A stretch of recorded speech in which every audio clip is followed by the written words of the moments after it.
La primera lectura del libro del Levítico narra el drama de un enfermo en la antigüedad. Más si esta enfermedad era una inflamación, una erupción o una mancha en la piel, se le consideraba leproso. Y dice el libro del Levítico que el Señor le habló a Moisés y a Aarón para darles las instrucciones, y las instrucciones de cómo debía portarse una persona con lepra. Y dice el texto que debía andar con la ropa rasgada, con el pelo desgreñado y gritando con voz fuerte: impuro, impuro. El leproso no podía vivir con su familia, le correspondía vivir en las afueras de la aldea, completamente solo. Entonces, hermanos, nos damos cuenta de un triple drama a razón de la enfermedad: el drama emocional, la discriminación y la exclusión. El drama moral: considerar entonces que la enfermedad era un castigo divino y que el enfermo era un maldito de Dios. Y el drama físico: la piel cayéndosele a pedazos. Y no solo la piel cayéndosele a pedazos, sino el dolor y el mal olor por esta enfermedad. Entonces reunimos todas esas situaciones y nos damos cuenta que para un enfermo en el Antiguo Testamento la vida no era fácil. Y por eso en el Salmo respondíamos: tú eres mi refugio, me rodeas de cantos de liberación. Todos. Ante la enfermedad, hermanos, apelamos a Dios. ¿Y saben por qué? Porque muchas veces no encontramos el consuelo en nuestra familia, porque muchas veces no encontramos el consuelo en nuestros amigos, porque muchas veces no encontramos el consuelo en nuestra comunidad, porque muchas veces no encontramos el consuelo en la medicina, porque también la medicina suele muchas veces enmudecer ante ciertas enfermedades. Por ejemplo, las enfermedades huérfanas, las enfermedades autoinmunes y tantas otras patologías que vivimos los seres humanos a razón de esta realidad de la que hablábamos hace 8 días. ¿Por qué enfermamos? Porque somos seres vivos. No hay otra respuesta. ¿Por qué enfermamos? Porque somos seres vivos. Porque es la realidad del ser humano. Entonces la enfermedad no es un castigo, es una realidad. ¿En quiénes? En todos los seres vivos y en nosotros los humanos, con conciencia para responder, ojalá de la mejor manera, ante las enfermedades de la vida. Y luego, hermanos, en la segunda lectura de la primera carta del apóstol San Pablo a los Corintios, el apóstol dice: ya coman, ya beban, hagan lo que hagan, háganlo todo para la gloria de Dios. Y yo parafrasearía esta cita bíblica diciendo: ya enfermos, ya sanos, que todo sea para la gloria de Dios. Digamos eso: ya enfermos, ya sanos, que todo sea para la gloria de Dios. Alabado sea Jesucristo.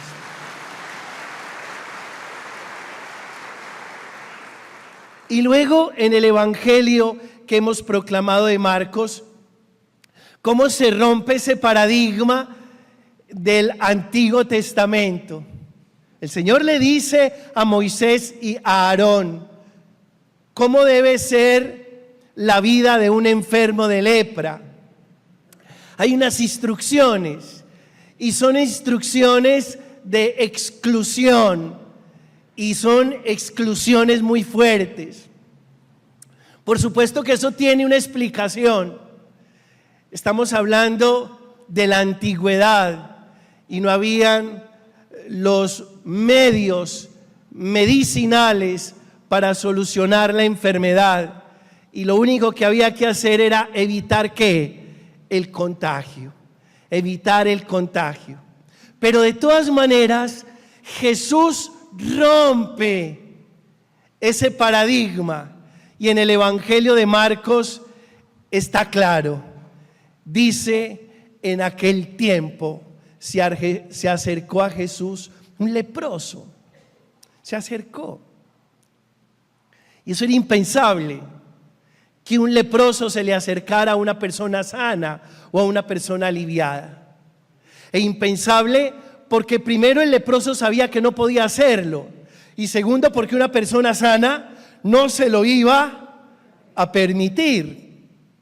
Y el Evangelio cuenta que un leproso se le acercó a Jesús y suplicándole de rodillas, es decir, aquel que en la antigüedad era considerado un maldito de Dios, ahora se siente con el derecho de implorar la salud ante Jesús y por eso se postra. Todo está cambiando, porque con Jesús todo cambia, el panorama es completamente diferente. Y le dice a Jesús, si quieres, puedes limpiarme. Es decir, no le pregunta, no indaga por el poder de Jesús. Sabe que Jesús lo puede hacer, pero aquí le está preguntando es si quiere, si quiere. Y aunque en la antigüedad se pensaba que la enfermedad era un castigo de Dios, ahora entendemos que es la salud lo que Dios quiere para nosotros. Y por eso Jesús le responde sin ninguna duda, sin dilatar el momento, quiero, queda limpio. Y aprendemos, hermanos, que Dios quiere la salud para nosotros, que Dios nos quiere sanos. ¿Qué tal que uno de ustedes, después de 21 siglos de la presencia del Maestro en nuestra vida y en nuestra historia, siga diciendo que una enfermedad es voluntad de Dios? No. O diga que esta enfermedad me la mandó Dios. No. Falso de toda falsedad. Porque en Jesús hemos aprendido que Dios quiere la salud para nosotros. Que por supuesto vienen los años, viene el desgaste físico, vienen las enfermedades y que hay que aprender a aceptarlas y nos tenemos que adaptar. Pero no es Dios el que mande las enfermedades, ni es Dios el que quiera para nosotros una enfermedad. ¿Y cómo descubrimos esta verdad? La descubrimos a través de este Evangelio, cuando aquel hombre que sufría de lepra le dijo a Jesús, si quieres, puedes limpiarme. Y Jesús, compadecido, es decir, amoroso, extendió la mano, lo tocó. Lo impensable. No se podía tocar un leproso. Y por eso sigo diciendo que Jesús rompe todos los moldes de la tradición y de las prescripciones religiosas de la antigüedad. Lo tocó y le dijo, quiero, queda limpio. Dice el Evangelio que inmediatamente se le quitó la lepra y luego Jesús le dijo, no se lo digas a nadie. ¿Y por qué Jesús le pide que no se lo diga a nadie? Porque si se daban cuenta que Jesús había tocado un leproso, entonces tampoco él podía entrar a la aldea, tampoco podía estar con los del pueblo. Sin embargo, aquel hombre no se aguantó y salió a contarle a todo el mundo con ponderaciones lo que había hecho Jesús, y Jesús tuvo que quedarse en las afueras de la aldea, en un lugar solitario, como un leproso más. ¿Y saben por qué? Porque Jesús quiere ser impuro con los impuros, enfermo con los enfermos, ciego con los ciegos, leproso con los leprosos, porque Él tiene corazón para todos. Alguien diga amén, amén. Y hablando de esto de corazón, hermanos, hagamos esta breve reflexión.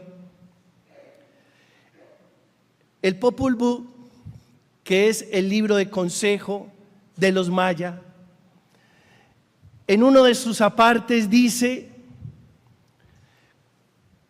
cuando tengas que elegir entre dos caminos, pregúntate cuál de ellos tiene corazón.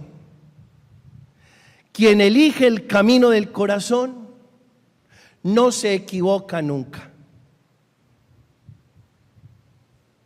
Quien elige el camino del corazón no se equivoca nunca. ¿Cuál es el camino del corazón? Es el camino del amor, es el camino de la compasión. Y Jesús eligió el camino del amor, porque no se puso a pensar, ¿qué le digo a este leproso? No se puso a pensar, ¿lo toco o no lo toco? No se puso a pensar, ¿qué van a decir si lo toco y en qué problema me voy a meter? No, sin dilatar nada, tomó el camino del amor, el camino de la compasión, y lo tocó y lo sanó de la lepra.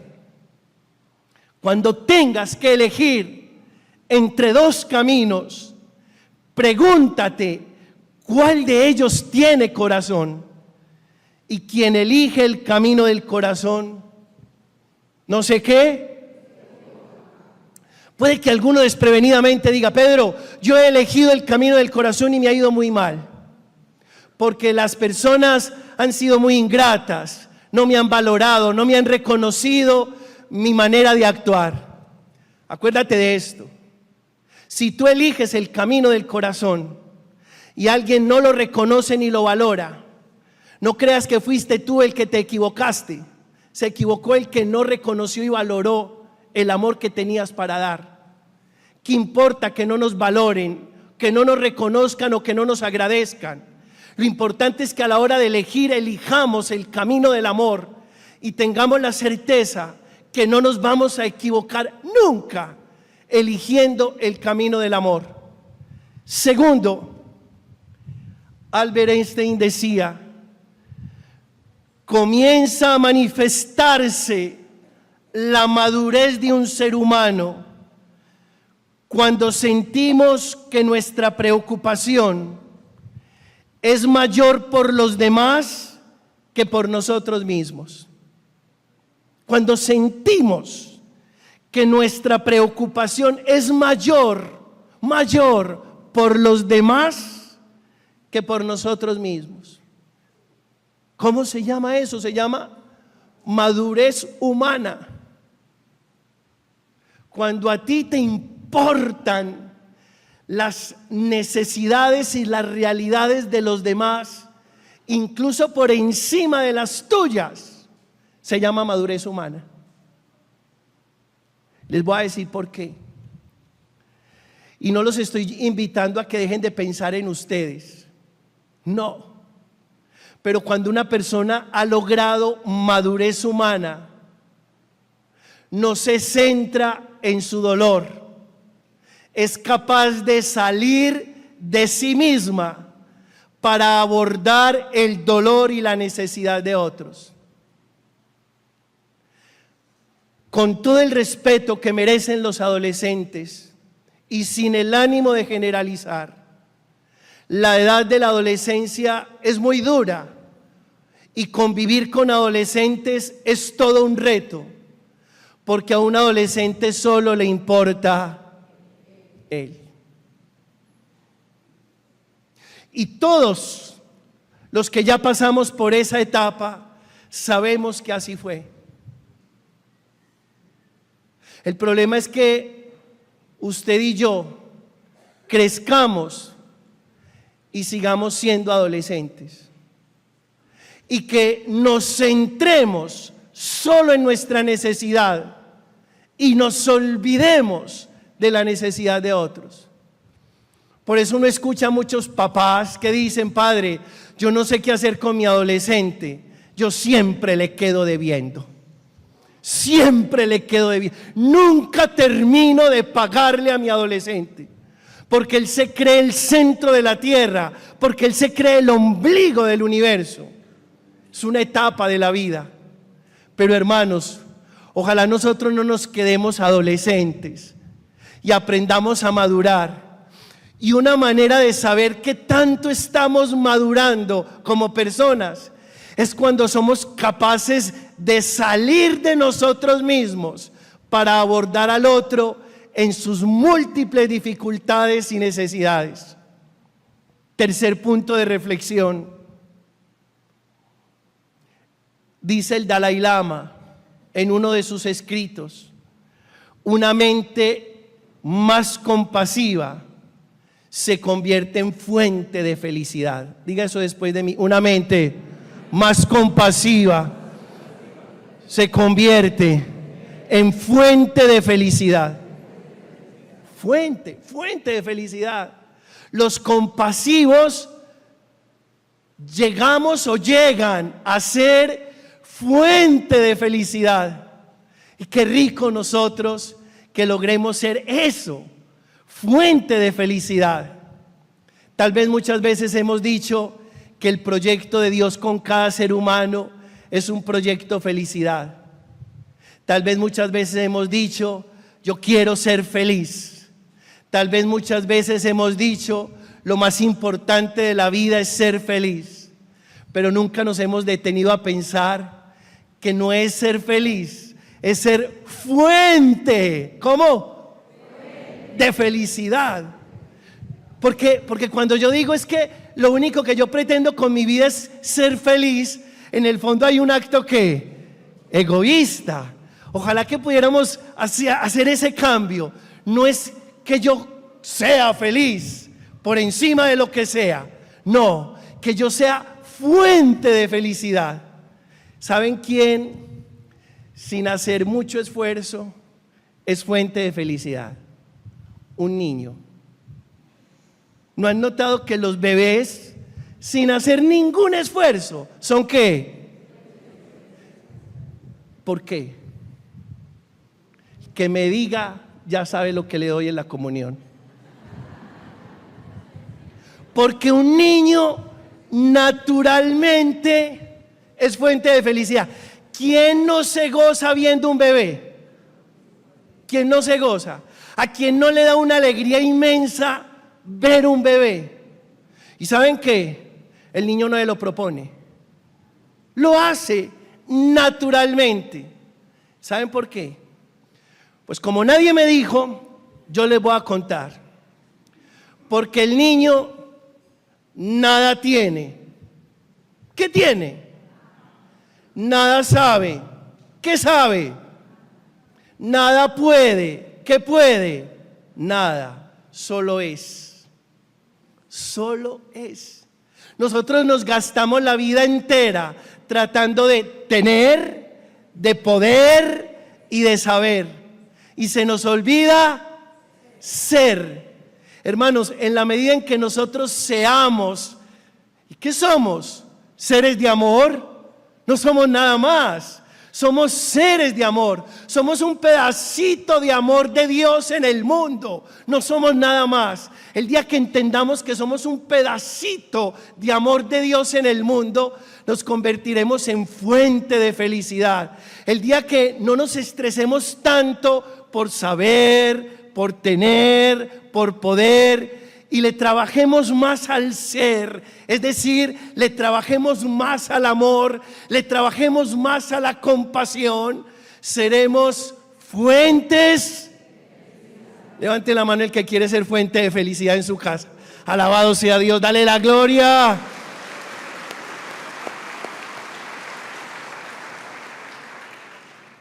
Cuarto punto de reflexión, voy a citar un texto, una frase de Buda. No se asusten por eso, es una manera de ampliar el espectro de la espiritualidad. Ahora no vayan a decirle al obispo que Pedro Justo se volvió budista. No, es simplemente abrir el espectro de la espiritualidad. Hay una cosa muy interesante de Buda que dice: si tu compasión no te incluye, tu compasión es incompleta. ¿Cómo?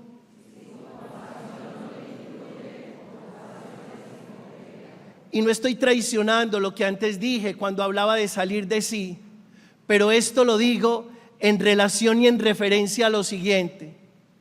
Uno también debe aprender a ser amoroso y compasivo consigo mismo. ¿Y saben por qué les digo esto? Porque a veces nos equivocamos y nos damos muy duro.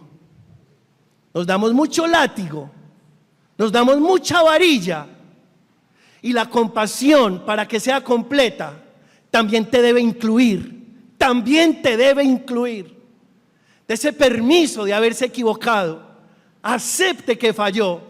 No se dé tanta varilla, no se dé tanto látigo.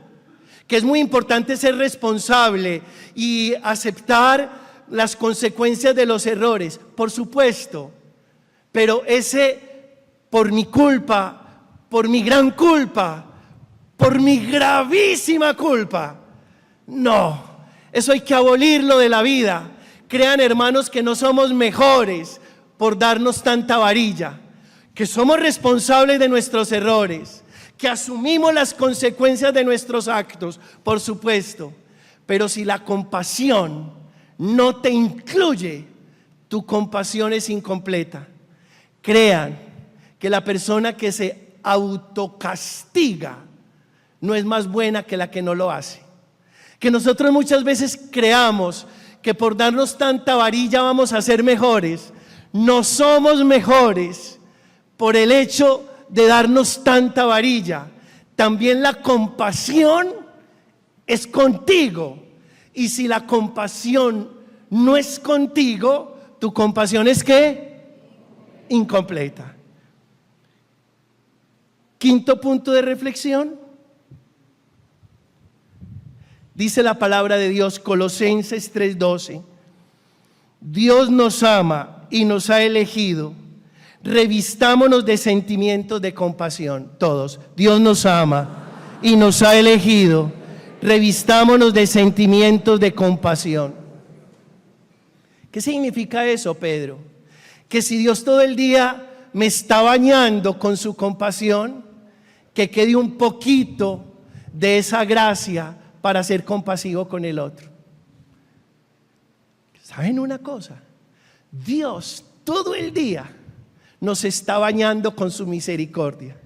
Dios todo el día nos está bañando con su infinito amor. Dios todo el día nos está bañando con su compasión. Entonces no nos queda bien que todo el día seamos bañados con la compasión de Dios y que no seamos compasivos con el otro. De ese baño permanente de compasión de Dios, que quede algo para ser compasivo con el otro. Séptimo punto de reflexión.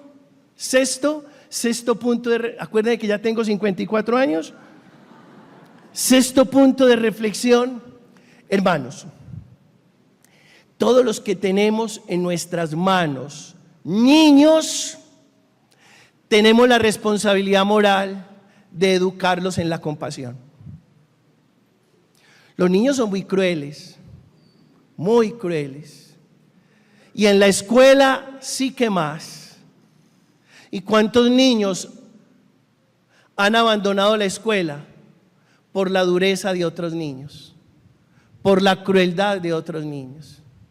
¿Y cuántos niños han despertado enfermedades psicológicas, desórdenes de ansiedad por la crueldad de otros amiguitos de la escuela o de otros compañeritos, porque eso no son amiguitos, no son amiguitos. Y por eso a los niños hay que indagarles permanentemente cómo está su capacidad de relacionamiento compasivo. Yo le pregunto a los papás, ¿cuántas veces se han sentado con sus hijos a preguntar: mi amor, ¿cómo está tu capacidad de relacionamiento compasivo? Porque tú eres muy inteligente, eres el mejor de la clase, eres el mejor en matemáticas, eres el mejor en inglés, pero no es eso lo más importante de la vida. Y muy rico que seas el mejor, que tu inteligencia numérica sea buena y que tu inteligencia lingüística sea buena, pero hay una inteligencia superior y es la inteligencia emocional. Cuéntame cómo está tu capacidad de relacionamiento compasivo. ¿Cómo está tu capacidad de relacionamiento compasivo? Porque si una persona tiene todas las maestrías y todos los diplomados, pero por donde pasa como una planadora, destrozando a todo el mundo, ¿para qué tantos títulos? ¿Para qué tantos afiches colgados en la pared? ¿Para qué? ¿Para qué tantos diplomas? Cuidemos la capacidad de relacionamiento compasivo de nuestros niños, de nuestros adolescentes y de nuestros jóvenes. Y termino esta predicación con el 7º punto de reflexión. Pedro, ¿yo cómo sé que soy muy espiritual? Eso puede ser una pregunta, ¿cierto? ¿Cómo sabe uno, Pedro, que una persona es muy espiritual? Y la respuesta es: si es muy compasiva. ¿Por qué? Porque la compasión es el punto más alto de la espiritualidad.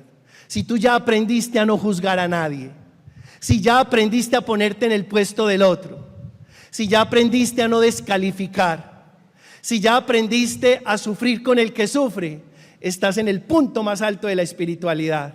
No es el que más rece, no es el que más venga, curiosamente no, porque yo conozco personas que vienen diario, van a acabar con mis pobres bancas, y siguen juzgando y siguen hablando mal detrás de los demás. Y uno dice: esta persona que todos los días es de Eucaristía, esta persona que todos los días escucha el Evangelio, esta persona que todos los días viene y se arrodilla en la nave del Santísimo, ¿por qué no ha dado el paso a la madurez espiritual?